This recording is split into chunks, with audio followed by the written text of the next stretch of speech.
நீ சட்டமன்றத்தில் ஒரு அமைச்சர், இந்த மாவட்டத்தினுடைய அமைச்சர், 2 நாக்கு இருக்குதா? சரி, எங்களுக்கு 2 நாக்கு இருக்குது.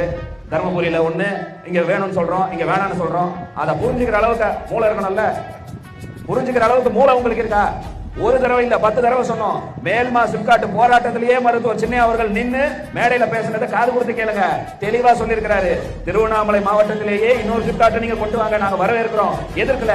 விவசாயம் செஞ்சு முப்போக விளைவிக்கின்ற விவசாயிகளை வயிற்றுல அடிச்சு நீங்க சிப்காட்டு கொண்டாடுறீங்க தான் சொல்றோம்.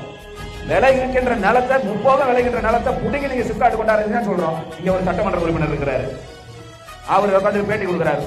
எப்படி வந்தாலும் நாங்க சிப்காட்டை கொண்டாடுவோம். எப்படி கொண்டாடுவேன்? எப்படி கொண்டாடுவேன்? இன்னும் அங்க இருக்கிற மக்கள் எல்லாம் கொண்டு குடிச்சு கொண்டாடுறீங்களா? சுட்டு கொண்டுட்டு கொண்டாடுறீங்களா? அங்க இருக்கின்ற மக்கள் ஒவ்வொருவரும் உயிரோடு இருக்கின்ற வரை அந்த இடத்துல உன்னால சிப்காட் கொண்டு வரவே முடியாது. அதுல அந்த மக்கள் தெளிவா இருக்கிறாங்க. நாங்க உறுதுணையா இருக்கிறோம். நாங்க மட்டும் இல்ல, எங்க மருத்துவர் ஐயா, மருத்துவர் சின்னையா, அனைத்து கட்சிகளும்